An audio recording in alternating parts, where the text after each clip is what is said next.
Assalamualaikum warahmatullahi wabarakatuh.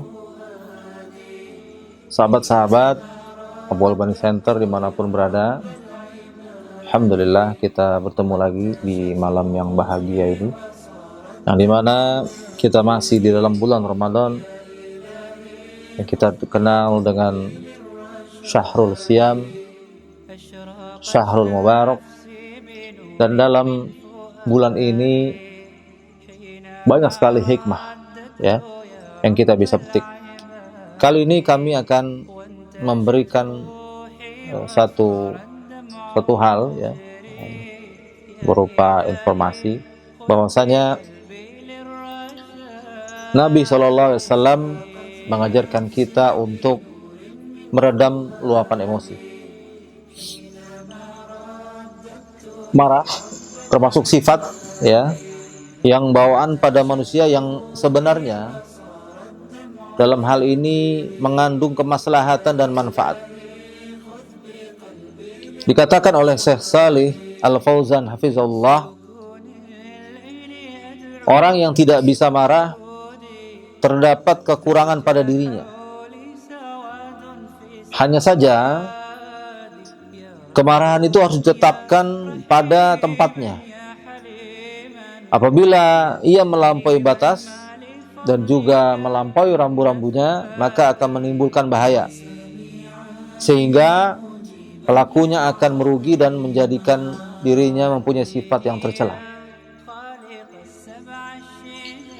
Jadi sebelum kita memuntahkan amarah kepada orang lain atau benda sekalipun ya yang ada di sekeliling kita, baiknya kita memperhatikan hadis berikut ini yang berisi pesan Rasulullah Sallallahu Alaihi Wasallam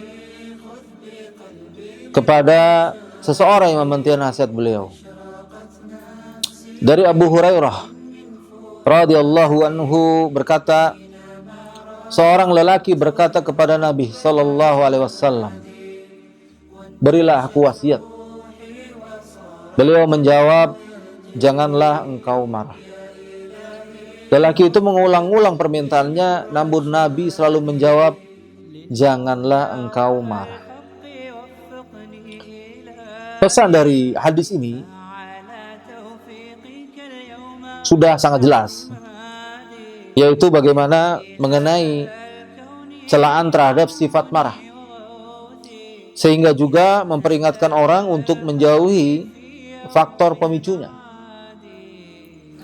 Sebab satu jawaban yang sama dilontarkan oleh Rasulullah Sallallahu Alaihi Wasallam untuk merespon satu permintaan yang diulang-ulang menjadi petunjuk akan efek besar yang ditimbulkan oleh emosi. Dalam beberapa hadis, Nabi Sallallahu Alaihi Wasallam telah menghadirkan beberapa terapi nabawi untuk meredam emosi.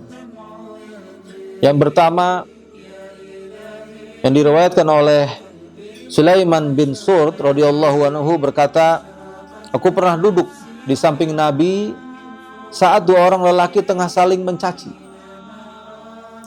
Salah seorang dari mereka telah memerah wajahnya dan juga urat lehernya. Beliau bersabda, aku benar-benar mengetahui perkataan yang bila diucapkannya niscaya akan lenyap apa emosi yang ia alami. Andai ia mengatakan a'udzubillahi minasyaitonir rajim, pastilah akan lenyap emosi yang ada pada dirinya. Hadis riwayat Al-Bukhari nomor 3282 dan Muslim nomor 2610. Kemudian dari firman Allah Azza wa Jal dalam surat Al-A'raf disebutkan, dan jika setan datang menggodamu, maka berlindunglah kepada Allah. Sesungguhnya Dia Maha mendengar, Maha mengetahui. Yang kedua, kita dianjurkan untuk mengambil air wudhu. Ya. Dari Atiyah As-Sa'di radhiyallahu anhu berkata, Rasulullah bersabda, sesungguhnya amarah itu dari setan dan setan diciptakan dari api. Api akan padam dengan air. Apabila seorang dari kalian marah, maka hendaklah berwudu. Kemudian kita dianjurkan untuk menahan diri, ya, dengan diam. Dari Ibnu Abbas, dari Nabi Shallallahu Alaihi Wasallam, beliau bersabda, barang siapa marah, hendaknya diam dulu. Kemudian kita diajarkan untuk merubah posisi, ya, dengan duduk atau berbaring, ya. Dari Abu Dzar radhiyallahu anhu, Nabi Shallallahu Alaihi Wasallam bersabda, jika salah seorang dari kalian marah saat berdiri, hendaklah ia duduk. Kalau belum pergi marahnya, hendaklah ia berbaring.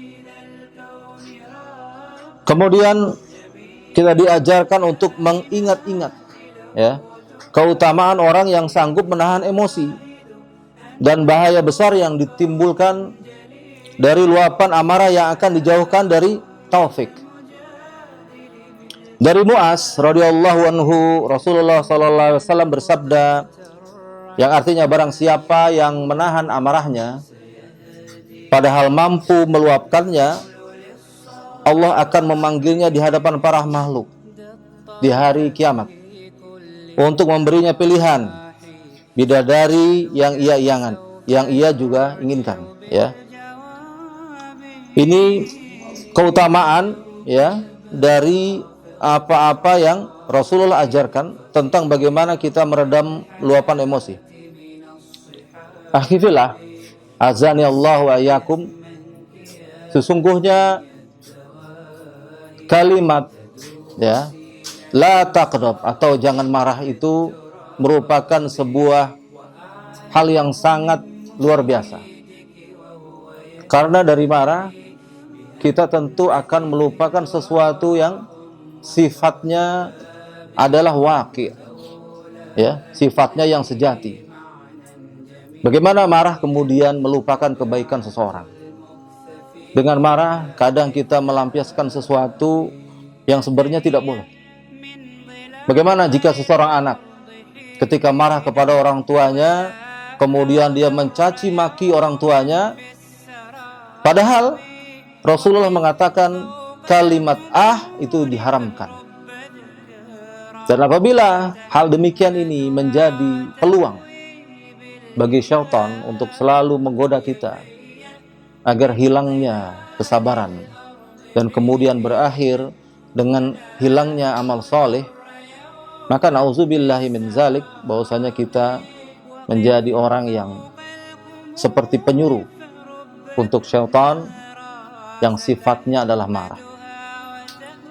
Maka sahabat-sahabat asai dimanapun berada, semoga kita bisa menahan amarah dan juga bisa memberikan satu arti bahwasanya dengan cara-cara Rasulullah, maka setiap sendi kehidupan kita diatur oleh Al-Quran dan juga syariat.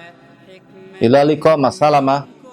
Semoga bermanfaat. Assalamualaikum warahmatullahi wabarakatuh.